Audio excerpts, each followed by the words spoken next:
two brand new interns started their first day at a company. Both were shy, nervous, and had absolutely no idea what they were doing. Later that evening, they were assigned their first task together in an empty office. Neither wanted to admit they were clueless. The guy quietly stepped out and called his senior mentor. "Sir, what should I do first?" Mentor: "Simple. Get everything set up and sit at your workstation." So he does. Meanwhile, the girl nervously calls her supervisor. "Ma'am, what should I do?" Supervisor: "Just get ready and join him at the workstation." They both sit there awkwardly for a while. Then the guy calls his mentor again. "Okay. I'm at the desk. Now what?" Mentor: "Look at the system, then take the most important part of your setup and connect it where the data goes in." A few minutes later, the girl sneaks off and calls her supervisor again. "Ma'am, he's in the supply room, trying to plug the monitor cable into the water cooler." A man suspected something strange was going on in his office, so he decided to visit a so-called corporate consultant, who claimed he could uncover any hidden truth. The consultant told him, "Come back in 2 weeks with a sample of data from your office system." 2 weeks later, the man returned with the data. The consultant ran some advanced analysis, stared at the screen and said, "I don't know if you can handle what I'm about to tell you."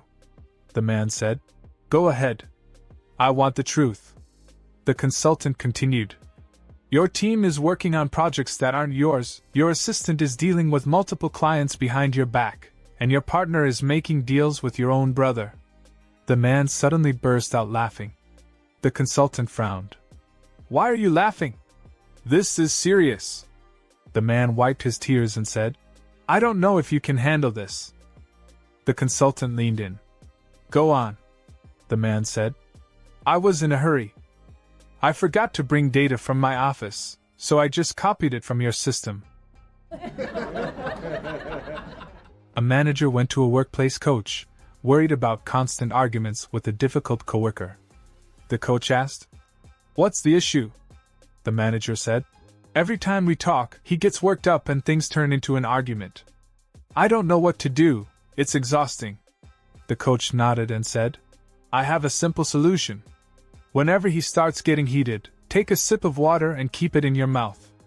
Don't swallow it, just hold it there until he calms down or walks away."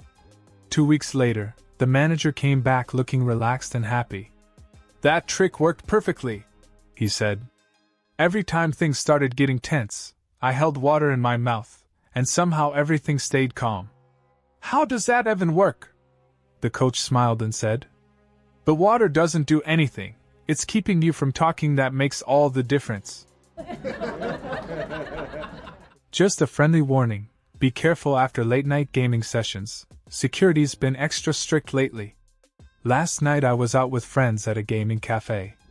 One match turned into another, then energy drinks, then way too many snacks.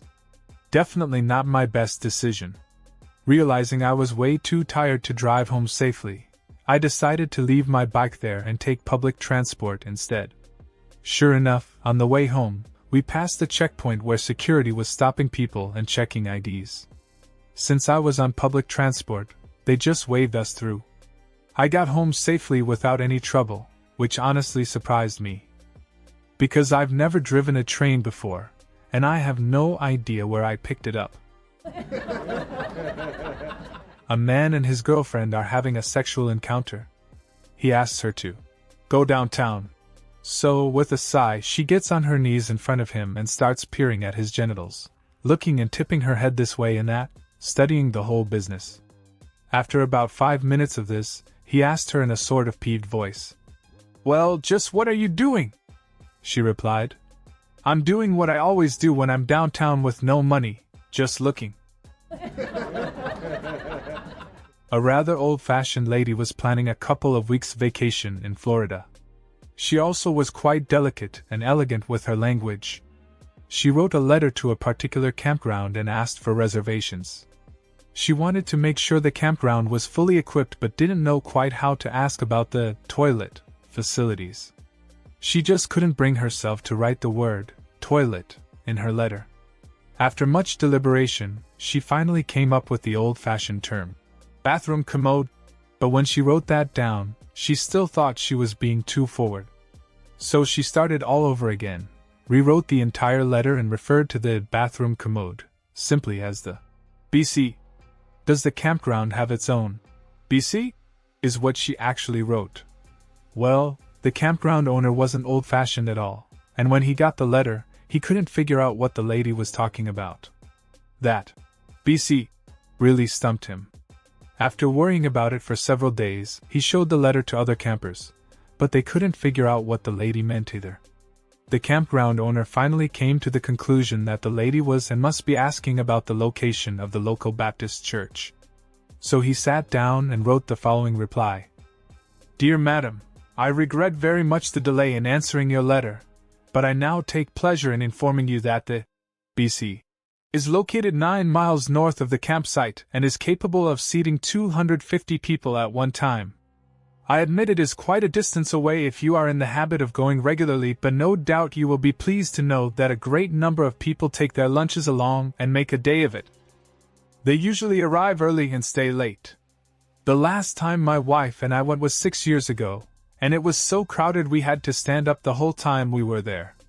It may interest you to know that right now, there is a supper plan to raise money to buy more seats.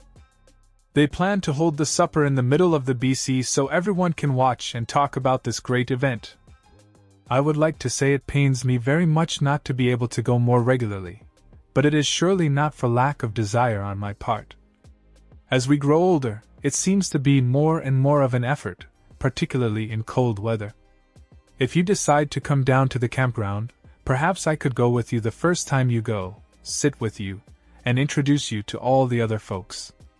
This is really a very friendly community. Two old friends were just about to tee off at the first hole of their local golf course when a guy carrying a golf bag called out to them, "Do you mind if I join you?" My partner didn't turn up. Sure, they said, you're welcome. So they started playing and enjoyed the game and the company of the newcomer. Partway around the course, one of the friends asked the newcomer, "What do you do for a living?" "I'm a hitman," was the reply. "You're joking," was the response. "No, I'm not," he said, reaching into his golf bag and pulling out a beautiful Martini sniper's rifle with a large telescopic sight. "Here are my tools." "That's a beautiful telescopic sight," said the other friend. "Can I take a look? I think I might be able to see my house from here." So he picked up the rifle and looked through the sight in the direction of his house. "Yeah, I can see my house all right. This sight is fantastic. I can see right in the window. Wow, I can see my wife in the bedroom. Ha ha, I can see she's naked. Wait a minute, that's my neighbor in there with her. He's naked too." He turned to the hitman. "How much do you charge for a hit?" "I'll do a flat rate for you, $1,000 every time I pull the trigger." "Can you do 2 for me now?" "Sure, what do you want?" "First, shoot my wife. She's always been mouthy, so shoot her in the mouth. Then the neighbor, he's a friend of mine, so just shoot his willy off to teach him a lesson."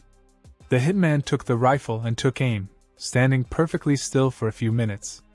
"Are you going to do it or not?" said the friend impatiently.